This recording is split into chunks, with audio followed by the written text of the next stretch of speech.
ಇಂದು ನನ್ನ ಆರೋಗ್ಯ ಕೆಟ್ಟಿತ್ತು. ಆಗ ನನ್ನ ಅತ್ತೆ ಹೇಳಿದರು, ನಡೆ ಮಗಳೇ, ನಾವು ಡಾಕ್ಟರ್ ಹತ್ರ ಹೋಗೋಣ. ನೀನು ಡಾಕ್ಟರ್ ಬಳಿಗೆ ಈಗ ಹೋಗಲೇಬೇಕು. ಅಮ್ಮ ಹೇಳಿದಳೆಂದು ನಾನು ಡಾಕ್ಟರ್ ಬಳಿ ಹೋಗಲು ತಯಾರಾದೆ. ಡಾಕ್ಟರ್ ಬಳಿ ಹೋದಾಗ ಅವರು ಟೆಸ್ಟ್ ಮಾಡಿ ಹೇಳಿದರು, ನಿಮಗೆ ಸ್ಕ್ಯಾನಿಂಗ್ ಮಾಡಿಸಬೇಕು. ಅದನ್ನು ಚೆಕ್ ಮಾಡುವವರೆಗೂ ನಾನು ಏನೂ ಹೇಳಲು ಸಾಧ್ಯವಿಲ್ಲ. ಆಗ ಒಬ್ಬಳು ಹುಡುಗಿ ಬಂದಳು. ಅವಳು ನನ್ನನ್ನು ಮಲಗಿಸಿ ಸ್ಕ್ಯಾನ್ ಮಾಡಿಸಿದಳು ಮತ್ತು ನನ್ನನ್ನು ವಾಪಸ್ ಕಳುಹಿಸಿದಳು. ಅಲ್ಲಿಯವರೆಗೆ ನನ್ನ ಅತ್ತೆ ಡಾಕ್ಟರ್ ಬಳಿ ಕುಳಿತುಕೊಂಡಿದ್ದರು. ಡಾಕ್ಟರ್ ಸ್ವಾತಿ ತುಂಬ ಖುಷಿಯಾಗಿರುವಂತೆ ಕಂಡರು. ಆದರೆ ಅವರು ಮತ್ತೆ ನನಗೆ ಹೊರಗೆ ಹೋಗಲು ಹೇಳಿದರು ಮತ್ತು ಹೇಳಿದರು, ನಿನ್ನ ರಿಪೋರ್ಟ್ ರೆಡಿ ಮಾಡುತ್ತಿದ್ದೇನೆ, ನೀನು ಹೊರಗಡೆ ಹೋಗಿ ಕುಳಿತುಕೋ. ನನ್ನ ಅತ್ತೆ ಒಳಗೆ ಇದ್ದರು. ಬಹುಶಃ ಅವರು ದೊಡ್ಡವರಾಗಿದ್ದರಿಂದ ಅವರನ್ನು ಹೊರಗಡೆ ಕಳುಹಿಸಲಿಲ್ಲ. ತುಂಬ ಹೊತ್ತಿನವರೆಗೆ ನಾನು ವೇಟ್ ಮಾಡಿದೆ. ಮತ್ತೆ ನನ್ನ ಅತ್ತೆ ನನ್ನನ್ನು ಒಳಗಡೆ ಕರೆದರು. ನಾನು ಒಳಗೆ ಹೋದಾಗ ಡಾಕ್ಟರ್ ಮುಖ ಕಪ್ಪುಗೆಟ್ಟಿತ್ತು. ಮಿಸಸ್ ಸಹನಾ, ನೀವು ಚಿಕ್ಕವರಿರುವಾಗ ನಿಮ್ಮ ಹೊಟ್ಟೆಗೆ ಏಟು ಬಿದ್ದಿತ್ತೇನು? ಆಗ ನಾನು ಹೇಳಿದೆ, ಇಲ್ಲ ಡಾಕ್ಟರ್, ಹಾಗೇಕೆ ಕೇಳುತ್ತಿದ್ದೀರಿ? ಆಗ ಡಾಕ್ಟರ್ ಹೇಳಿದರು, ನಿಮಗೊಂದು ಬ್ಯಾಡ್ ನ್ಯೂಸ್ ಇದೆ. ಅದೇನೆಂದು ನಾನು ಆಶ್ಚರ್ಯಚಕಿತಳಾಗಿ ಕೇಳಿದೆ. ಆಗ ಡಾಕ್ಟರ್ ಹೇಳಿದರು, ನೀವು ಇನ್ನೆಂದೂ ತಾಯಿಯಾಗಲು ಸಾಧ್ಯವಿಲ್ಲ. ನಿಮಗೆ ಹುಟ್ಟಿದಾಗಿನಿಂದಲೂ ಈ ನ್ಯೂನತೆ ಇದೆ. ಅದರ ಬಗ್ಗೆ ನಿಮಗೆ ವಿಸ್ತಾರವಾಗಿ ಹೇಳಲು ಸಾಧ್ಯವಿಲ್ಲ. ನಾನು ಇಷ್ಟೇ ಹೇಳಬಲ್ಲೆ, ನಿಮಗೆ ಮಗುವಾಗುವುದಿಲ್ಲ, ಏಕೆಂದರೆ ನಿಮ್ಮಲ್ಲಿ ಗರ್ಭಕೋಶವಿಲ್ಲ. ಡಾಕ್ಟರ್ ಮಾತು ಕೇಳುತ್ತಿದ್ದಂತೆ ನಾನು ನಿಂತ ನೆಲವೇ ಕುಸಿದಂತಾಯಿತು ಮತ್ತು ಡಾಕ್ಟರ್ ಮಾತು ಕೇಳಿ ನನ್ನ ಹೊಟ್ಟೆಯೆಲ್ಲ ಖಾಲಿ ಖಾಲಿ ಇದ್ದಂತೆ ಅನಿಸಿತು. ನನ್ನ ಜೀವನವು ನನಗೆ ಇಷ್ಟು ದೊಡ್ಡ ಮೋಸ ಮಾಡುತ್ತದೆ ಎಂದು ನಾನು ಅಂದುಕೊಂಡಿರಲಿಲ್ಲ. ನಾನು ಅಲ್ಲೇ ಕುಳಿತು ಅಳತೊಡಗಿದೆ. ನನ್ನ ಕಣ್ಣುಗಳಿಂದ ಕಣ್ಣೀರು ಹರಿಯುತ್ತಿತ್ತು. ನಾನು ವಿಕಾಸ್‌ನನ್ನ ಪ್ರೀತಿಸಿ ಮದುವೆಯಾಗಿದೆ. ಆದರೆ ಈಗ ಅವರು ತನ್ನ ಅಮ್ಮನ ಮಾತನ್ನು ಕೇಳುತ್ತಿದ್ದರು. ಅವರು ಹೇಳುತ್ತಿದ್ದರು, ನನ್ನಮ್ಮ ಏನು ಹೇಳಿದರೂ ಅವರ ಮಾತನ್ನು ಕೇಳು. ಆ ಮನೆಯಲ್ಲಿ ಈಗ ನನಗೆ ಯಾವುದೇ ಜಾಗವಿಲ್ಲವೆಂದು ಅನಿಸಿತು. ನಾನು ಮಗುವನ್ನು ಹೆರಲಿಲ್ಲ ಅಂದ ಮೇಲೆ ನನ್ನಂಥವಳಿಗೆ ಅವರ ಮನೆಯಲ್ಲಿ ಏನು ಕೆಲಸ? ನನ್ನ ಅತ್ತೆಯಂತೂ ಮಕ್ಕಳನ್ನು ತುಂಬ ಪ್ರೀತಿಸುತ್ತಿದ್ದಳು. ನಾನು ಅಲ್ಲೇ ಕುಳಿತು ಅಳತೊಡಗಿದೆ. ನನಗನಿಸಿತು, ಭೂಮಿಯು ಬಾಯಿ ತೆರೆಯಬಾರದೇನು ಎಂದು. ನನ್ನ ಕಣ್ಣು ಶಾಶ್ವತವಾಗಿ ಮುಚ್ಚಲಿ ಎಂದುಕೊಂಡೆ. ನಾನು ಅಳುತ್ತಿರುವುದನ್ನು ನೋಡಿ ನನ್ನ ಅತ್ತೆ ನನ್ನನ್ನು ಸಮಾಧಾನಪಡಿಸಿದರು ಮತ್ತು ಹೇಳಿದರು, ಮಗಳೇ, ನೀನೇಕೆ ಚಿಂತೆ ಮಾಡುತ್ತೀಯಾ? ನಾನು ನಿನ್ನ ಗಂಡನಿಗೆ ಯಾವ ವಿಷಯವನ್ನೂ ಹೇಳುವುದಿಲ್ಲ. ಅತ್ತೆಯ ಈ ರೀತಿಯ ನಡವಳಿಕೆಯಿಂದ ನಾನು ದಂಗಾಗಿ ಹೋದೆ. ಹಾಗೆ ನೋಡಿದರೆ ಅವರು ತುಂಬ ಕೆಟ್ಟವರಾಗಿದ್ದರು. ಆದರೆ ಅವರು ಇಂದು ನಡೆದುಕೊಳ್ಳುತ್ತಿರುವುದನ್ನು ನೋಡಿದರೆ ತುಂಬ ವಿಚಿತ್ರವೆನಿಸುತ್ತಿತ್ತು. ಸ್ವಲ್ಪ ಹೊತ್ತಿನ ನಂತರ ಮತ್ತೆ ಅತ್ತೆಯೇ ಹೇಳಿದರು, ಒಂದು ವೇಳೆ ನಿನಗೆ ಇಷ್ಟವಿದ್ದರೆ ನಾನು ನಿನ್ನನ್ನು ಒಬ್ಬರು ಪ್ರಸಿದ್ಧ ಬಾಬಾರ ಬಳಿ ಕರೆದುಕೊಂಡು ಹೋಗಲೇ? ನಿನಗೆ ಗೊತ್ತಾ, ಬಾಬಾರ ಬಳಿ ಬರುವ ಎಲ್ಲ ಹೆಣ್ಣು ಮಕ್ಕಳು ಒಂದು ಮಕ್ಕಳನ್ನು ಹೆರಲಾಗುವುದಿಲ್ಲ, ಇಲ್ಲ ಹುಟ್ಟುವ ಮಕ್ಕಳು ಸತ್ತು ಹುಟ್ಟುತ್ತಾರೆ. ಈ ರೀತಿ ಸಮಸ್ಯೆ ಇರುತ್ತದೆ. ಇದೆಲ್ಲವನ್ನು ಆ ಬಾಬಾ ಸರಿ ಮಾಡುತ್ತಾರೆ. ಅವರು 7 ಟ್ಯಾಬ್ಲೆಟ್ಗಳನ್ನು ನೀಡುತ್ತಾರೆ. ಆ ಟ್ಯಾಬ್ಲೆಟ್ ತೆಗೆದುಕೊಂಡ ನಂತರ ನಿನ್ನ ಎಲ್ಲ ಸಮಸ್ಯೆಗಳು ಪರಿಹಾರವಾಗುತ್ತದೆ. ಡಾಕ್ಟರಂತೂ ಸುಳ್ಳು ಹೇಳುತ್ತಾರೆ, ಅವರಿಗಂತೂ ಹಣವೇ ಮುಖ್ಯ. ಡಾಕ್ಟರ್ ಹೇಳಿದರು, ನಿನಗೆ ದುಬಾರಿ ಚಿಕಿತ್ಸೆ ಕೊಡಿಸಬೇಕು ಎಂದು. ಆದರೆ ನೀನೇನು ಚಿಂತಿಸಬೇಡ, ನಾನು ಬಾಬಾರ ಬಳಿ ನಿನ್ನನ್ನು ಕರೆದುಕೊಂಡು ಹೋಗುತ್ತೇನೆ. ನೋಡ್ತಾ ಇರು, ನೀನು ಆ ಟ್ಯಾಬ್ಲೆಟ್ಗಳನ್ನು ತಿಂದು ಒಂದಲ್ಲ 3 ಮಕ್ಕಳನ್ನು ಹೆರುತ್ತೀಯ. ಅತ್ತೆಯ ಮಾತು ಕೇಳಿ ನನಗೆ ತುಂಬ ಖುಷಿಯಾಯಿತು. ಅತ್ತೆ ಹೇಳಿದಳು, ಕವಿತಾಳನ್ನು ಸಹ ಅಲ್ಲಿಗೆ ಕರೆದುಕೊಂಡು ಹೋಗಿದ್ದೆ. ಅವಳು 7 ಟ್ಯಾಬ್ಲೆಟ್ಗಳನ್ನು ತೆಗೆದುಕೊಂಡ ತಕ್ಷಣ ಗರ್ಭಧರಿಸಿದಳು. ಆದ್ದರಿಂದ ನನ್ನ ಹೃದಯದಲ್ಲಿ ಒಂದು ಆಶಾಕಿರಣ ಮೂಡಿತ್ತು. ಆಗ ಬಾಬಾರಲ್ಲಿಗೆ ಹೋಗೋಣ ಎಂದು ಅಮ್ಮ ಹೇಳಿದರು. ನಾನು ಯೋಚಿಸುತ್ತಾ ಸಂಜೆಯಾಗುವುದನ್ನೇ ಕಾಯುತ್ತಿದ್ದೆ. ಸಂಜೆ ಆಯಿತು. ಅಮ್ಮ ನನಗೆ ಒಂದು ಶಾಲನ್ನು ಹೊತ್ತುಕೊಳ್ಳಲು ಹೇಳಿದರು. ನಾವಿಬ್ಬರು ಶಾಲನ್ನು ಹೊತ್ತುಕೊಂಡು ಬಾಬಾರ ಆಶ್ರಮಕ್ಕೆ ತಲುಪಿದೆವು. ಆಗ ಬಾಬಾರನ್ನು ನೋಡಿದಾಗ ಬಾಬಾರ ಮುಂದೆ ತುಂಬ ಜನ ಹೆಂಗಸರು ಕುಳಿತಿದ್ದರು. ನಾನು 2-3 ಜನ ಹೆಂಗಸರ ಜೊತೆ ಮಾತನಾಡಿದಾಗ ಅವರಿಗೆ ಬಾಬಾರಿಂದ ಟ್ಯಾಬ್ಲೆಟ್ಸ್ ತೆಗೆದುಕೊಂಡು ಮಕ್ಕಳಾಗಿದೆ ಎಂಬ ವಿಷಯ ತಿಳಿಯಿತು. ನಾನು ಇದೆಲ್ಲವನ್ನು ಕೇಳಿ ನನ್ನ ಎಲ್ಲ ಚಿಂತೆಗಳು ಮಾಯವಾದವು. ಏಕೆಂದರೆ ಇಷ್ಟೆಲ್ಲ ಹೆಂಗಸರ ಸಮಸ್ಯೆ ಪರಿಹಾರವಾಗಿತ್ತು. ನನ್ನ ಮದುವೆಯಾಗಿ ಕೇವಲ 2 ತಿಂಗಳು ಆಗಿತ್ತು. ಬಾಬಾರ ಬಳಿ ಹೋದಾಗ ಅವರು ಸನ್ನೆಯಿಂದಲೇ ನನಗೆ ಕುಳಿತುಕೊಳ್ಳಲು ಹೇಳಿದರು. ನಂತರ ಅವರು ನನ್ನ ತಲೆಯ ಮೇಲೆ ಕೈ ಇಟ್ಟರು ಮತ್ತು ಮಂತ್ರಪಠಣ ಮಾಡತೊಡಗಿದರು. ನನಗೆ 7 ಟ್ಯಾಬ್ಲೆಟ್ಗಳನ್ನು ನೀಡಿದರು ಮತ್ತು ಹೇಳಿದರು, ಮಗಳೇ, ಈ ಟ್ಯಾಬ್ಲೆಟ್ಗಳನ್ನು ಶುದ್ಧ ಮನಸ್ಸಿನಿಂದ ತೆಗೆದುಕೊಳ್ಳಬೇಕು. ಒಂದು ಸಹ ತಪ್ಪಿ ಹೋಗಬಾರದು. ಜೊತೆಯಲ್ಲಿ ಯಾವ ಮಂತ್ರವನ್ನು ನಾನು ನಿನಗೆ ಹೇಳಿಕೊಟ್ಟಿದ್ದೇನೋ ಅದನ್ನು ಅವಶ್ಯವಾಗಿ ಹೇಳು ಎಂದು ಹೇಳುತ್ತಾ ಟ್ಯಾಬ್ಲೆಟ್ಗಳನ್ನು ನನ್ನ ಕೈಗಿಟ್ಟರು. ನನ್ನ ಕೈಯಲ್ಲಿ ಟ್ಯಾಬ್ಲೆಟ್ ಬರುತ್ತಿದ್ದಂತೆ ನನ್ನ ಅತ್ತೆ ಅದನ್ನು ಕಸಿದುಕೊಂಡರು ಮತ್ತು ನನ್ನ ಅತ್ತೆ ಹೇಳಿದರು, ಇದು ತುಂಬ ಬೆಲೆ ಬಾಳುವಂಥದ್ದು, ಇದು ನನ್ನ ಬಳಿಯೇ ಇರಲಿ. ಆಗ ನನಗೆ ನನ್ನ ಅತ್ತೆಯ ಮೇಲೆ ತುಂಬ ಪ್ರೀತಿ ಹುಟ್ಟಿತ್ತು. ನನ್ನ ಅತ್ತೆ ನನ್ನನ್ನು ತುಂಬ ಚೆನ್ನಾಗಿ ನೋಡಿಕೊಳ್ಳುತ್ತಿದ್ದರು. ಬೇರೆ ಮಹಿಳೆಯಾಗಿದ್ದರೆ ತನ್ನ ಮಗನಿಗೆ ಮತ್ತೊಂದು ಮದುವೆಯನ್ನು ಮಾಡುವ ತಯಾರಿಯಲ್ಲಿ ಇರುತ್ತಿದ್ದಳು ಮತ್ತು ಎಂದೂ ತನ್ನ ಸೊಸೆಯಲ್ಲಿ ಇಂತಹ ಕೊರತೆ ಇದೆ ಎನ್ನುವುದನ್ನು ಅವಳು ಸಹಿಸಿಕೊಳ್ಳುವುದಿಲ್ಲ. ಆದರೂ ನನ್ನ ಅತ್ತೆ ನನ್ನನ್ನು ಕರೆದುಕೊಂಡು ಹೋಗುವುದು ಬರುವುದು ಮಾಡುತ್ತಿದ್ದಳು. ಡಾಕ್ಟರ್ ಬಳಿ ಚೆಕಪ್ಪಿಗಾಗಿ ಆ ಕಡೆ ಈ ಕಡೆ ತಿರುಗಾಡುತ್ತಿದ್ದಳು. ಮನೆಗೆ ಬಂದ ಮೇಲೆ ಅತ್ತೆ ನನ್ನ ಕೈಯಲ್ಲಿ ಒಂದು ಪೊಟ್ಟಣವನ್ನು ನೀಡಿದರು. ಅದರಲ್ಲಿ ಬಿಳಿ ಬಣ್ಣದ ಟ್ಯಾಬ್ಲೆಟ್ಗಳಿದ್ದವು. ಮತ್ತೆ ಅತ್ತೆ ಹೇಳಿದಳು, ನಾನು ಪ್ರತಿದಿನ ರಾತ್ರಿ ನಿನಗೆ ಹಾಲು ತಂದು ಕೊಡುತ್ತೇನೆ. ನೀನು ಹಾಲಿನ ಜೊತೆಗೆ ಈ ಟ್ಯಾಬ್ಲೆಟ್ಗಳನ್ನು ತಿನ್ನಬೇಕು ಮತ್ತು ಎಚ್ಚರವಿರಲಿ. ಇದಾದ ಮೇಲೆ ನೀನು ಹಾಸಿಗೆಯಿಂದ ಏಳಬಾರದು. ನೀನು ಮಲಗಿಕೊಳ್ಳಬೇಕು. ನಿನಗೆ ಗೊತ್ತಲ್ಲ, ಔಷಧಿಯು ಪರಿಣಾಮ ಬೀರಬೇಕೆಂದರೆ ನಿದ್ರಿಸುವುದು ತುಂಬ ಅವಶ್ಯವಾಗಿರುತ್ತದೆ. ಆಯ್ತಮ್ಮ, ನನಗೆ ಗೊತ್ತಾಯಿತು ಎಂದು ಹೇಳಿದಾಗ ನನ್ನ ಅತ್ತೆ ಕೋಣೆಯಿಂದ ಹೊರಟು ಹೋದರು. ನಾನು ಸಹ ಯೋಚಿಸಿದೆ, ಭಗವಂತನು ನನಗೆ ಎಷ್ಟೊಂದು ಒಳ್ಳೆಯ ಅತ್ತೆಯನ್ನು ನೀಡಿದ್ದಾನೆ. ಅವರು ನನ್ನ ಅಮ್ಮನ ಹಾಗೆ ಇದ್ದಾರೆ. ಸ್ವಲ್ಪ ಹೊತ್ತಿನಲ್ಲಿ ವಿಕಾಸ್ ಬಂದರು. ನಾನು ಅವರಿಗೆ ಈ ಮಾತುಗಳನ್ನು ಹೇಳಲಿಲ್ಲ. ಅವರು ಸಹ ಏನನ್ನೂ ಕೇಳಲಿಲ್ಲ. ಸ್ವಲ್ಪ ಹೊತ್ತಿನಲ್ಲೇ ನಾನು ತಾಯಿ ಆಗುವುದಿಲ್ಲವೆಂದು ಅವರಿಗೆ ತಿಳಿದ ಮೇಲೆ ಅವರ ಮುಖದಲ್ಲೂ ದುಃಖದ ಛಾಯೆ ಆವರಿಸಿರುವುದನ್ನು ನಾನು ನೋಡಿದೆ. ಆ ದಿನ ನಾನು ಒಂದು ಟ್ಯಾಬ್ಲೆಟನ್ನು ತಿಂದೆ. ತಕ್ಷಣ ನನ್ನ ಆರೋಗ್ಯ ಕೆಡತೊಡಗಿತ್ತು. ನಾನು ಯಾವುದೋ ಒಂದು ವಿಷಕಾರಿ ಪದಾರ್ಥ ತಿಂದಂತೆ ನನಗೆ ಅನಿಸಿತು. ಆದರೆ ನನ್ನ ಮಗುವಿಗಾಗಿ ಇದನ್ನೆಲ್ಲ ಮಾಡಲೇಬೇಕಾಗಿತ್ತು. ನಾನು ತುಂಬ ಕಷ್ಟಪಟ್ಟು ಆ ಟ್ಯಾಬ್ಲೆಟನ್ನು ತಿಂದೆ. ನನ್ನ ಕನಸು ಯಾವಾಗ ನನಸಾಗುತ್ತದೆ ಎಂದು ಕಾಯುತ್ತಿದ್ದೆ. ನಾನು ಯಾವಾಗ ನನ್ನ ಗಂಡನಿಗೆ ಖುಷಿ ವಿಚಾರವನ್ನು ಹೇಳುತ್ತೇನೆ ಎಂದು ಯೋಚಿಸಿದೆ. ಹೀಗೆ 2-3 ದಿನಗಳು ಕಳೆದವು. ಆದರೆ ನನಗೆ ಒಂದು ವಿಷಯ ಮಾತ್ರ ಅರ್ಥವಾಗಲಿಲ್ಲ. ನಾನು ಬೆಳಿಗ್ಗೆ ಎದ್ದಾಗ ನನ್ನ ಬಟ್ಟೆಯ ಮೇಲೆ ಕಪ್ಪು ಬಣ್ಣದ ಕಲೆಗಳು ಇರುತ್ತಿದ್ದವು. ಸೀರೆಗೆ ಕಲೆ ಹೇಗಾಯಿತು ನನಗೆ ಅರ್ಥವಾಗುತ್ತಿರಲಿಲ್ಲ. ಮತ್ತು ಇದನ್ನು ಬಿಟ್ಟು ನನ್ನ ತಲೆ ತುಂಬ ಭಾರವಾಗಿರುತ್ತಿತ್ತು. ಇಡೀ ದೇಹದಲ್ಲಿ ನೋವು ಕಾಣಿಸಿಕೊಳ್ಳುತ್ತಿತ್ತು. ಈ ಟ್ಯಾಬ್ಲೆಟ್ನಿಂದ ನನಗೆ ಇದೆಲ್ಲ ಸಮಸ್ಯೆಗಳು ಬರುತ್ತಿದ್ದವು. ನಾನು ನನ್ನ ಅತ್ತೆಯಲ್ಲಿ ಏನನ್ನೂ ಹೇಳಲಿಲ್ಲ. ಏಕೆಂದರೆ ಮತ್ತೊಮ್ಮೆ ಅವಳು ನನ್ನನ್ನು ಯಾವುದಾದರೂ ಡಾಕ್ಟರ್ ಬಳಿ ಕರೆದುಕೊಂಡು ಹೋಗುತ್ತಾರೆ ಎಂದು. ನಾನು ಅವರಿಗೆ ಏನನ್ನೂ ಹೇಳಲಿಲ್ಲ. ಅವರು ನನ್ನನ್ನು ಚೆನ್ನಾಗಿ ನೋಡಿಕೊಳ್ಳುತ್ತಿದ್ದರು ಎಂದು ನಾನು ತುಂಬ ಖುಷಿಯಾಗಿದ್ದೆ. ಏಕೆಂದರೆ ನನ್ನ 7 ದಿನದ ಕೋರ್ಸ್ ಇವತ್ತು ಪೂರ್ಣಗೊಳ್ಳುವುದರಲ್ಲಿತ್ತು. ಈಗ ನನ್ನ ಬಳಿ ಕೇವಲ ಕೊನೆಯ ಟ್ಯಾಬ್ಲೆಟ್ ಮಾತ್ರ ಇತ್ತು. ರಾತ್ರಿ ಆಗುತ್ತಿದ್ದಂತೆ ಯೋಚಿಸಿದೆ, ಇಂದು ನಾನು ಕೊನೆಯ ಟ್ಯಾಬ್ಲೆಟನ್ನು ತಿಂದು ಮಲಗಿಕೊಳ್ಳುತ್ತೇನೆ. ಇದಾದ ಮೇಲೆ ಬಹುಶಃ ನನಗೆ ಬೇಗ ಖುಷಿಯ ವಿಚಾರ ತಿಳಿಯಬಹುದು. ನಾನು ಖುಷಿಯಾಗಿದ್ದರಿಂದ ನನ್ನ ಕೈಯಲ್ಲಿರೋ ಟ್ಯಾಬ್ಲೆಟ್ ನನ್ನ ಕೈಯಿಂದ ಕೆಳಗೆ ಬಿತ್ತು. ರಾತ್ರಿಯ ಸಮಯವಾಗಿತ್ತು. ಕೋಣೆಯಲ್ಲಿ ಮಂದ ಬೆಳಕಿತ್ತು. ನಾನು ಟ್ಯಾಬ್ಲೆಟನ್ನು ಹುಡುಕಲು ತುಂಬ ಪ್ರಯತ್ನಪಟ್ಟೆ. ಆದರೆ ಅದು ನನಗೆ ಎಲ್ಲೂ ಸಿಗಲಿಲ್ಲ. ನಾನು ಹೋಗಿ ಟಾರ್ಚ್ ತೆಗೆದುಕೊಂಡು ಬಂದೆ. ಆದರೆ ಟ್ಯಾಬ್ಲೆಟ್ ಕಾಣೆಯಾಗಿತ್ತು. ನನಗೆ ತುಂಬ ದುಃಖವಾಯಿತು. ನಾನು ನನ್ನನ್ನೇ ಹಳಿದುಕೊಂಡೆ. ಇಂದು ಕೊನೆಯ ದಿನವಾಗಿತ್ತು. ಒಂದು ವೇಳೆ ನಾನು ಟ್ಯಾಬ್ಲೆಟನ್ನು ತಿಂದಿದ್ದರೆ ನನಗೆ ಈ ರೀತಿ ಆಗುತ್ತಿರಲಿಲ್ಲ. ಉಳಿದ 6 ಟ್ಯಾಬ್ಲೆಟ್ಗಳು ನನ್ನ ಮೇಲೆ ಪರಿಣಾಮ ಬೀರುತ್ತವೋ ಇಲ್ಲವೋ ಯಾರಿಗೆ ಗೊತ್ತು. ಮತ್ತೆ ಯೋಚಿಸಿದೆ, ಬಾಬಾರವರ ಆಶ್ರಮ ಇಲ್ಲಿಂದ ಬಹಳ ದೂರವೇನೂ ಇಲ್ಲ. ಈಗ ತುಂಬ ಸಮಯವೇನೂ ಆಗಿಲ್ಲ. ಮುಂಜಾನೆ ನಸುಕಿನಲ್ಲಿ ನಾನು ಆಶ್ರಮಕ್ಕೆ ಹೋಗುತ್ತೇನೆ. ಆ ಹೊತ್ತಿನಲ್ಲಿ ಹಳ್ಳಿಯ ಜನರು ಸಹ ಎದ್ದಿರುತ್ತಾರೆ. ನಸುಕಿನಲ್ಲಿ ನಾನು ಟ್ಯಾಬ್ಲೆಟನ್ನು ತೆಗೆದುಕೊಂಡರೆ ಉಳಿದ 7ನೇ ಟ್ಯಾಬ್ಲೆಟ್ನ ಪರಿಣಾಮವೂ ಸಹ ನನ್ನ ಮೇಲೆ ಆಗುವುದು. ಇದೆಲ್ಲ ಯೋಚಿಸಿ ನಾನು ಮಲಗಲು ಪ್ರಯತ್ನಿಸಿದೆ. ಬೆಳಿಗ್ಗೆ ಬೇಗ ಎದ್ದು ಬಾಬಾರ ಬಳಿಗೆ ಹೋಗುತ್ತೇನೆ. ಆದರೆ ಅದಕ್ಕೆ ಅವಕಾಶವಿರಲಿಲ್ಲ. ನಾನು ಮಲಗಿ ಕೇವಲ 10 ನಿಮಿಷಕ್ಕಾಗಿತ್ತು. ನನ್ನ ಅತ್ತೆ ನನ್ನ ಕೋಣೆಯೊಳಗೆ ಬಂದಳು. ನಾನು ಸಹ ಮಲಗಿದಂತೆ ನಾಟಕ ಮಾಡುತ್ತಿದ್ದೆ. ಅವಳಿಗೆ ನಾನು ಟ್ಯಾಬ್ಲೆಟ್ ತಿಂದಿಲ್ಲ ಎಂದು ಗೊತ್ತಾಗಬಾರದು ಎಂದು ನಾನು ಮಲಗಿದಂತೆ ನಾಟಕ ಮಾಡಿದೆ. ಏಕೆಂದರೆ ಟ್ಯಾಬ್ಲೆಟ್ನ ಪ್ರಭಾವದಿಂದ ನನಗೆ ಬೇಗ ನಿದ್ರೆ ಬರುತ್ತಿತ್ತು. ನಾನು ಯೋಚಿಸುತ್ತಿದ್ದೆ, 1-2 ಬಾರಿ ನನ್ನ ಅತ್ತೆ ನನ್ನನ್ನು ನೋಡಿ ಕೋಣೆಯಿಂದ ಹೊರ ಹೋಗಬಹುದು ಎಂದು. ಆದರೆ ಹಾಗೆ ಆಗಲಿಲ್ಲ. ನನ್ನ ಅತ್ತೆ ಕೋಣೆಯಲ್ಲೇ ಉಳಿದುಕೊಂಡರು. ನಾನು ಕಣ್ಣು ತೆರೆದು ನೋಡುವ ಹಾಗೆಯೂ ಇರಲಿಲ್ಲ. ನಾನು ಯೋಚಿಸುತ್ತಿದ್ದೆ, ಅವಳು ಕೋಣೆಯಲ್ಲೇ ಉಳಿದುಕೊಂಡಿದ್ದಾಳೆ. ತಕ್ಷಣ ಸುಗಂಧದ ಪರಿಮಳ ನನ್ನ ಮೂಗಿಗೆ ಬಡಿಯಿತು. ಅದು ಊದಿನ ಕಡ್ಡಿಯ ಪರಿಮಳವಾಗಿತ್ತು. ಬಹುಶಃ ನನ್ನ ಅತ್ತೆಯ ಕೈಯಲ್ಲಿ ಊದಿನ ಕಡ್ಡಿ ಇರಬಹುದು ಎಂದುಕೊಂಡೆ.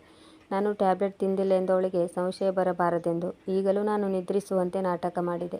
ಯಾವಾಗ ನನ್ನ ಅತ್ತೆ ಊದಿನ ಕಡ್ಡಿಯ ಕಪ್ಪು ಭಸ್ಮವನ್ನು ನನ್ನ ತಲೆಯ ಮೇಲೆ, ನನ್ನ ಹೊಟ್ಟೆಯ ಮೇಲೆ ಉದುರಿಸುತ್ತಿದ್ದರೋ ಆ ಬಿಸಿಯಾದಂಥ ಅನುಭವ ನನಗೆ ಆದಾಗ ನಾನು ಜೋರಾಗಿ ಕಿರುಚತೊಡಗಿದೆ ಮತ್ತು ಎದ್ದು ಕುಳಿತೆ.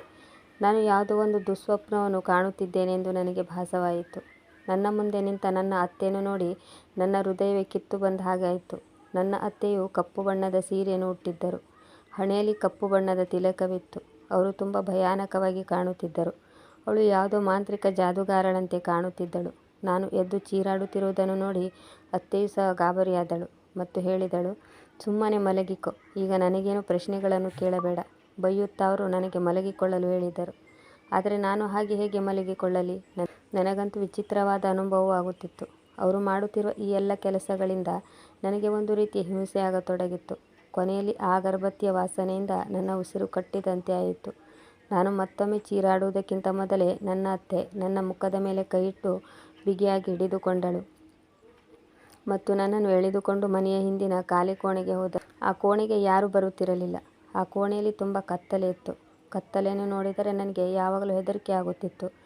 ಅಂತಹ ಕತ್ತಲೆ ಕೋಣೆಯಲ್ಲಿ ನನ್ನನ್ನು ಕೂಡಿ ಹಾಕಿದ್ದರು. ನನ್ನ ಬಾಯಿಗೆ ಬಟ್ಟೆಯನ್ನು ಕಟ್ಟಿ ನನ್ನನ್ನು ಕೋಣೆಯಲ್ಲಿ ಕಟ್ಟಿ ಹಾಕಿ ಹೊರಗಿನಿಂದ ಬಾಗಿಲಿಗೆ ಚಿಲಕವನ್ನು ಹಾಕಿ ನನ್ನ ಅತ್ತೆ ಹೊರಟು ಹೋದರು. ಇದನ್ನೆಲ್ಲ ನೋಡಿ ನಾನಂತೂ ಗಾಬರಿಯಾದೆ. ನನ್ನ ಕಣ್ಣಿಂದ ನೀರು ಹರಿಯಿತು. ನಾನು ಯೋಚಿಸಿದೆ, ನನ್ನನ್ನು ಇಲ್ಲೇಕೆ ಕೂಡಿ ಹಾಕಿದ್ದಾರೆ. ನಾನು ಕೂಗಾಡಿದೆ, ಕಿರುಚಾಡಿದೆ. ಆದರೆ ಯಾರೂ ಬಂದು ನನ್ನನ್ನು ವಿಚಾರಿಸಲಿಲ್ಲ. ನನಗೆ ಗೊತ್ತಿತ್ತು, ಇಲ್ಲಿ ನನ್ನ ಧ್ವನಿಯನ್ನು ಆಲಿಸುವವರು ಯಾರೂ ಇರಲಿಲ್ಲ. ಯಾಕೆಂದರೆ ಈ ಕೋಣೆಯು ಮನೆಯ ಹಿಂಬದಿಯಲ್ಲಿತ್ತು. ಈಗ ನಾನು ನನ್ನ ಗಂಡನನ್ನು ಬೈಯತೊಡಗಿದೆ. ಅವರು ನನ್ನನ್ನು ಸರಿಯಾಗಿ ನೋಡಿಕೊಳ್ಳಲಿಲ್ಲ. ನನ್ನನ್ನು ಹುಡುಕಲು ಸಹ ಈ ರೂಮಿಗೆ ಬರಲಿಲ್ಲ. ಅವರ ಬರುವಿಕೆಗಾಗಿ ಇಡೀ ದಿನ ಕಾದೆ. ಆದರೆ ಅವರು ನನ್ನ ಕಡೆ ಕಣ್ಣೆತ್ತಿ ಸಹ ನೋಡಲಿಲ್ಲ. ಅವರು ಸಹ ನನ್ನ ಅಮ್ಮನೊಂದಿಗೆ ಕೈ ಜೋಡಿಸಿದ್ದರು. ಅವರಿಗೆ ನನ್ನ ಬಗ್ಗೆ ಯಾವುದೇ ಚಿಂತೆ ಇರಲಿಲ್ಲ. ಹೀಗೆ ಕಾಯುತ್ತಿರುವಾಗ ಸಂಜೆ 4 ಗಂಟೆಗೆ ವಿಕಾಸ್ ತನ್ನ ಮುಖವನ್ನು ತೋರಿಸುತ್ತಾ ಬಂದು ಹೇಳಿದರು, ನೀನು ಇಲ್ಲೇ ಇದ್ದೀಯ ಎಂದು ನನಗೆ ಗೊತ್ತು. ಆದರೆ ನೀನು ಎಚ್ಚರಿಕೆಯಿಂದ ಎಲ್ಲವನ್ನೂ ಸರಿಯಾಗಿ ನಿಭಾಯಿಸಿಕೊಂಡು ಹೋಗಬೇಕು. ಇದರ ಹಿಂದಿರುವ ರಹಸ್ಯ ನಿನಗೆ ಅರ್ಥವಾಗುವುದಿಲ್ಲ. ನಾನು ಅವರನ್ನು ನೋಡುತ್ತಾ ಚೀರಾಡತೊಡಗಿದೆ ಮತ್ತು ಹೇಳಿದೆ, ಇದು ಎಂಥ ರಹಸ್ಯ? ನಿನಗೆ ಹುಚ್ಚು ಹಿಡಿದಿಲ್ಲ ತಾನೇ? ನಿನ್ನ ಅಮ್ಮ ವಿಚಿತ್ರ ಕೆಲಸ ಮಾಡಿ ಇಲ್ಲಿ ನನ್ನನ್ನು ಕೂಡಿ ಹಾಕಿದ್ದಾರೆ. ನಿನಗೆ ಗೊತ್ತು, ನಾನು ನಿನ್ನ ಮಗುವಿನ ತಾಯಿ ಆಗಬೇಕೆಂದಿದ್ದೇನೆ. ಆಗ ವಿಕಾಸ್ ಹೇಳಿದರು, ನೀನು ಈಗ ಅಮ್ಮನಾಗಿದ್ದೀಯ ಎಂದು ನನಗೆ ಗೊತ್ತು. ನಾನು ನಿನ್ನ ಡಾಕ್ಟರ್ ರಿಪೋರ್ಟನ್ನು ನೋಡಿದ್ದೇನೆ. ಆಗ ನಾನು ಕೇಳಿದೆ, ನಿನಗೆ ಗೊತ್ತಿದ್ದರೆ ನೀನೇಕೆ ಇದರ ಬಗ್ಗೆ ನನ್ನಲ್ಲಿ ಹೇಳಲಿಲ್ಲ? ನಿನ್ನ ಅಮ್ಮನೂ ಸಹ ಈ ವಿಷಯವನ್ನು ನನ್ನಲ್ಲಿ ಏಕೆ ಮುಚ್ಚಿಟ್ಟಳು? ಅವರು ನನಗೇಕೆ ಈ ರೀತಿ ಬಂಜೆತನದ ಟ್ಯಾಬ್ಲೆಟ್ಗಳನ್ನು ತಿನ್ನಿಸುತ್ತಿದ್ದಾರೆ? ಆಗ ನನ್ನ ಗಂಡ ವಿಕಾಸ್ ಹೇಳಿದ, ಹೇಳುತ್ತೇನೆ, ಎಲ್ಲವನ್ನೂ ಹೇಳುತ್ತೇನೆ. ಕೈಗಳಲ್ಲಿ ಸನ್ನೆ ಮಾಡುತ್ತಾ ವಿಕಾಸ್ ನನ್ನನ್ನು ಕುಳಿತುಕೊಳ್ಳಲು ಹೇಳಿದನು. ನಾನು ಅಸಹಾಯಕತೆಯಿಂದ ಕುಳಿತುಕೊಂಡೆ. ಅದನ್ನು ಬಿಟ್ಟರೆ ನನಗೆ ಬೇರೆ ಯಾವ ದಾರಿಯೂ ಇರಲಿಲ್ಲ. ಏಕೆಂದರೆ ನನಗೀಗ ಅವರ ಮಾತನ್ನು ಕೇಳಲೇಬೇಕಿತ್ತು. ನನ್ನ ಎದೆ ಈಗ ಜೋರಾಗಿ ಬಡಿದುಕೊಳ್ಳುತ್ತಿತ್ತು. ನನಗಂತೂ ತುಂಬ ಹೆದರಿಕೆಯಾಗುತ್ತಿತ್ತು. ನಾನು ಅವನ ಕಾಲಿಗೆ ಬಿದ್ದು ಹೇಳಿದೆ, ನಿನ್ನ ದಮ್ಮಯ್ಯ ನನ್ನನ್ನು ಇಲ್ಲಿಂದ ಹೊರಗೆ ಕರೆದುಕೊಂಡು ಹೋಗು. ಅದಾದ ಮೇಲೆ ನೀನು ನಿನ್ನಿಷ್ಟದಂತೆ ಏನು ಮಾಡಬೇಕು ಅದನ್ನು ಮಾಡು. ನನಗೆ ಇಲ್ಲಿ ಉಸಿರು ಕಟ್ಟುತ್ತಿದೆ. ಆಗ ವಿಕಾಸ್ ಹೇಳಿದರು, ಗಾಬರಿಯಾಗಬೇಡ, ನಾನು ನಿನ್ನ ಜೊತೆ ಇದ್ದೇನೆ ಎಂದು ವಿಕಾಸ್ ನನ್ನನ್ನು ಸಮಾಧಾನಪಡಿಸಿದನು ಮತ್ತು ಹೇಳಿದ, ಈಗ ನನ್ನ ಮಾತನ್ನು ಸರಿಯಾಗಿ ಕೇಳು. ನಿನಗೆ ನನ್ನ ಅಮ್ಮನ ಬಗ್ಗೆ ಗೊತ್ತಿಲ್ಲ. ಅವಳು ತುಂಬ ವಿಚಿತ್ರವಾಗಿ ಆಡುತ್ತಾಳೆ. ಅವಳಲ್ಲಿಗೆ ತುಂಬ ಜನ ಬಂಜೆ ಹೆಂಗಸರು ಚಿಕಿತ್ಸೆಗಾಗಿ ಬರುತ್ತಾರೆ. ಅವರಿಗೆಲ್ಲ ಫ್ರೀಯಾಗಿ ಚಿಕಿತ್ಸೆ ನೀಡುತ್ತಾಳೆ. ಇದು ಬಹುಶಃ ನಿನಗೆ ಗೊತ್ತಿಲ್ಲ. ಇತ್ತೀಚಿನ ದಿನಗಳಲ್ಲಿ ಅಮ್ಮ ಈ ರೀತಿಯ ಕೆಲಸಗಳನ್ನು ಸ್ವಲ್ಪ ಕಡಿಮೆ ಮಾಡಿದ್ದಾಳೆ. ಆದರೆ ಅಮ್ಮನ ಬಗ್ಗೆ ನನಗೆ ಸರಿಯಾಗಿ ಗೊತ್ತು. ಅವರು ಜನರಿಗೆ ಸಹಾಯ ಮಾಡುತ್ತಾರೆ. ಅದರಲ್ಲೂ ವಿಶೇಷವಾಗಿ ಬಂಜೆ ಹೆಂಗಸರಿಗೆ ಅವಳು ಸಹಾಯ ಮಾಡುತ್ತಾಳೆ. ನಮ್ಮ ಮನೆ ಬಾಗಿಲಿಗೆ ಬಂದ ಯಾವುದೇ ಬಂಜೆ ಹೆಂಗಸರು ಖಾಲಿ ಕೈಯಲ್ಲಿ ಹೋಗಬಾರದು ಎಂದು ಅವಳ ಆಸೆಯಾಗಿದೆ. ಅವಳು ಸಹ ಆ ಬಾಬಾನಂತೆ ಆಗಲು ಇಷ್ಟಪಟ್ಟಿದ್ದಾಳೆ. ಅದಕ್ಕಾಗಿ ಅವಳು ಒಂದು ಮಂತ್ರಪಠಣವನ್ನು ಕಲಿಯಲು ಬಯಸಿದ್ದಾಳೆ. ನಿನ್ನೊಂದಿಗೆ ನನ್ನ ಮದುವೆಯನ್ನು ಮಾಡುವಾಗಲೇ ಅವಳು ನನ್ನಲ್ಲಿ ಪ್ರಮಾಣ ಮಾಡಿಸಿದ್ದಳು. ಮದುವೆಯಂತೂ ನಿನ್ನ ಇಷ್ಟದಂತೆ ನಡೆಯುತ್ತದೆ. ನಿನ್ನ ಹೆಂಡತಿಯ ಮೇಲೆ ಪ್ರಯೋಗ ಮಾಡಲು ನನಗೆ ಅವಕಾಶವನ್ನು ನೀಡಬೇಕು ಎಂದು ಭಾಷೆ ತೆಗೆದುಕೊಂಡಿದ್ದಳು. ಇದೇ ಕಾರಣಕ್ಕಾಗಿ ನಾನು ನಿನ್ನೊಂದಿಗೆ ಮಾತನಾಡಲು ಸಾಧ್ಯವಿಲ್ಲ. ಏಕೆಂದರೆ ಅವರು ನನ್ನ ಮಾತನ್ನು ಒಪ್ಪಿಕೊಂಡಿದ್ದರು. ನಿನ್ನನ್ನು ನನ್ನೊಂದಿಗೆ ಸೇರಿಸಿ ನನ್ನ ಇಷ್ಟವನ್ನು ನೆರವೇರಿಸಿದರು. ಆದರೆ ನಾನು ಸಹ ಈಗ ಅವರ ಮಾತನ್ನು ಒಪ್ಪಿಕೊಳ್ಳಬೇಕಲ್ಲವೇ? ನಾನು ಮದುವೆಯಂತೂ ಆಗಿದ್ದೆ. ಆದರೆ ಮದುವೆ ನಂತರ ಈ ಕೆಲಸ ಮಾಡುವುದಕ್ಕಾಗಿ ಅವಳಿಗೆ ಅವಕಾಶವನ್ನು ನೀಡಬೇಕು. ಅವಳು ಈ ಮಂತ್ರದ ಪಠಣ ಮಾಡುತ್ತಿದ್ದರೆ ಮಾಡಲಿ ಬಿಡು. ಇದರಿಂದ ನಿನ್ನ ಮಗುವಿಗೆ ಯಾವುದೇ ತೊಂದರೆ ಆಗುವುದಿಲ್ಲ. ನನಗೆ ಚೆನ್ನಾಗಿ ಗೊತ್ತು. ಅಮ್ಮನ ಉದ್ದೇಶವಂತೂ ಕೆಟ್ಟದ್ದೇನೂ ಆಗಿಲ್ಲ. ಅವಳು ಬಂಜೆ ಹೆಂಗಸರಿಗೆ ಸಹಾಯವನ್ನು ಮಾಡಲು ಬಯಸಿದ್ದಾಳೆ. ನನ್ನ ಗಂಡನ ಈ ಮಾತುಗಳನ್ನು ಕೇಳಿ ನಾನು ಚೀರಾಡಿ ಎದ್ದು ನಿಂತೆ. ವಿಕಾಸ್, ನಿನಗೇನು ಹುಚ್ಚು ಹಿಡಿದಿದೆಯಾ? ನೀನೇನು ಗಂಡಸಲ್ವಾ? ನಿನ್ನ ಬುದ್ಧಿಗೆ ಏನಾಗಿದೆ? ನಿನಗೆ ದೇವರೆಂದರೆ ಹೆದರಿಕೆ ಇಲ್ವಾ? ಇಂತಹ ಮೂರ್ಖತನದ ಅಂಧವಿಶ್ವಾಸದ ಅವಶ್ಯಕತೆ ಇದೆಯಾ? ಇದು ಎಂದೂ ಸಾಧ್ಯವಿಲ್ಲ. ನಿನ್ನಮ್ಮ ಮಾಡುವುದೆಲ್ಲವೂ ತಪ್ಪೇ ಆಗಿದೆ. ಬಂಜೆ ಹೆಂಗಸರಿಗೆ ಎಷ್ಟು ಸುಳ್ಳನ್ನು ಹೇಳಿ ಅವರು ಎಷ್ಟೊಂದು ಪಾಪ ಮಾಡುತ್ತಿದ್ದಾರೆ. ಅವರಿಗೆ ಗೊತ್ತಿಲ್ಲ ಇವರೇನು ಸಹಾಯ ಮಾಡುತ್ತಾರೆ. ಇವರು ತನ್ನ ಮಗನ ಜೀವನವನ್ನೇ ಹಾಳು ಮಾಡಲು ಹೊರಟಿದ್ದಾರೆ.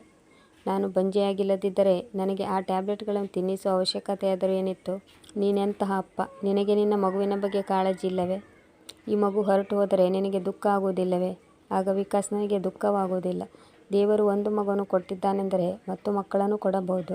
ಸ್ವಲ್ಪ ಸಹಿಸಿಕೊ. ನಿನಗೆ ಮೊದಲನೇ ತಿಂಗಳು ನಡೆಯುತ್ತಿದೆ. ಈಗಲೇ ಎಲ್ಲಿಂದ ನಿನಗೆ ಮಗು ಬರಬೇಕು? ಆಗ ನಾನು ಹೇಳಿದೆ, ವಿಕಾಸ್, ನನಗೇನು ಗೊತ್ತಿಲ್ಲ. ಮಗು ಹುಟ್ಟಿ ಹೊರಬರದಿದ್ದರೆ ಇದರ ಅರ್ಥ ನೀವು ಹೊಟ್ಟೆ ಒಳಗೆ ಅದನ್ನು ಸಾಯಿಸಬೇಕು ಎಂದುಕೊಂಡಿದ್ದೀರ. ನಿನ್ನ ಅಮ್ಮ ಮಾಡುತ್ತಿರುವುದೆಲ್ಲವೂ ತಪ್ಪು ಎಂದು ನಿನಗೆ ಅರ್ಥವಾಗುವುದಿಲ್ಲವೇ? ನೀವು ಮಾಡುತ್ತಿರುವುದೆಲ್ಲವೂ ತಪ್ಪು. ನನ್ನ ಮಗುವಿಗೆ ಯಾರೂ ತೊಂದರೆ ಕೊಡಲು ಬಿಡುವುದಿಲ್ಲ. ನಾನು ನಿನ್ನ ಅಮ್ಮನ ಕೈಯಲ್ಲಿ ಬಲಿಯ ಕುರಿಯಾಗಲು ಇಷ್ಟಪಡುವುದಿಲ್ಲ. ನಾನು ಸಿಟ್ಟಿನಿಂದ ಹೇಳಿದೆ. ವಿಕಾಸ್ ನನ್ನನ್ನು ಅಲ್ಲೇ ಕೂಡಿಟ್ಟು ಅಲ್ಲಿಂದ ಹೊರಟು ಹೋದರು.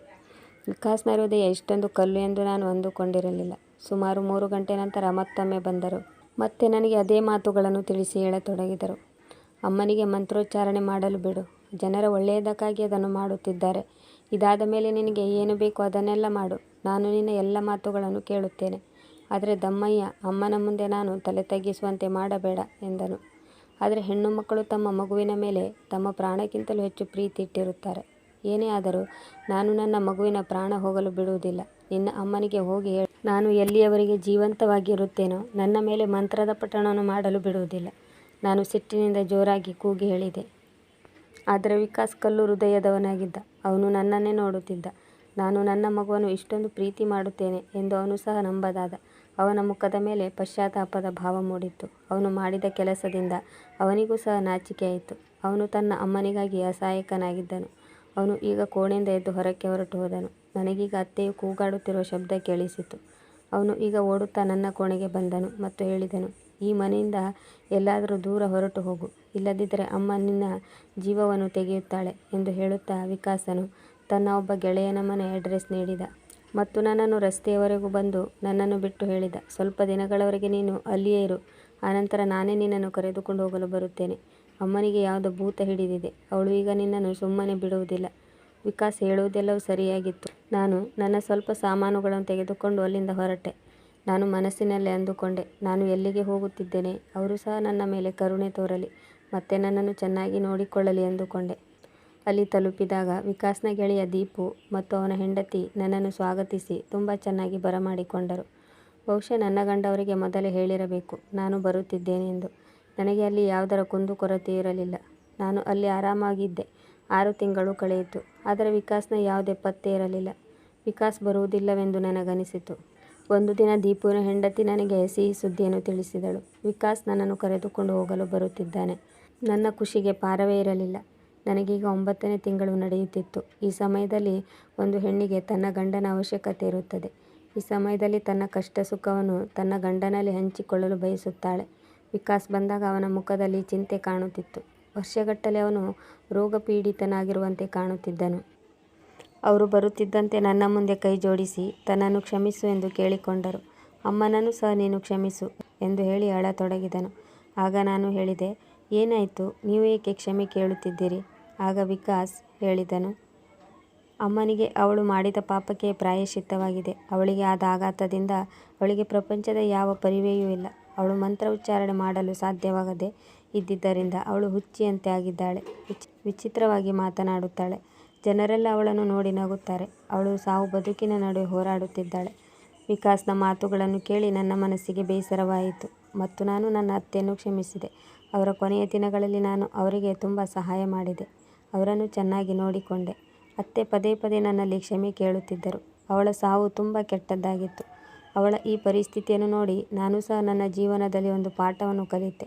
ನಾನು ಎಂದಿಗೂ ಯಾವುದೇ ವ್ಯಕ್ತಿಯ ಮನಸ್ಸನ್ನು ನೋಯಿಸುವುದಿಲ್ಲ ಅಥವಾ ನಾನು ಎಂದು ಭಗವಂತನನ್ನು ಪ್ರಾರ್ಥಿಸುವುದನ್ನು ಮರೆಯುವುದಿಲ್ಲ. ಪ್ರಿಯ ವೀಕ್ಷಕರೇ, ಈ ಕತೆ ನಿಮಗೆ ಇಷ್ಟವಾಗಿದ್ದಲ್ಲಿ ಇದಕ್ಕೊಂದು ಲೈಕ್ ಕೊಡಿ, ಕಮೆಂಟ್ ಮಾಡಿ, ಶೇರ್ ಮಾಡಿ ಮತ್ತು ಸಬ್ಸ್ಕ್ರೈಬ್ ಮಾಡಲು ಮರೆಯದಿರಿ. ಮುಂದಿನ ಕಥೆಯೊಂದಿಗೆ ಮತ್ತೆ ಭೇಟಿಯಾಗೋಣ. ಕತೆ ಕೇಳಿದ್ದಕ್ಕೆ ಧನ್ಯವಾದಗಳು.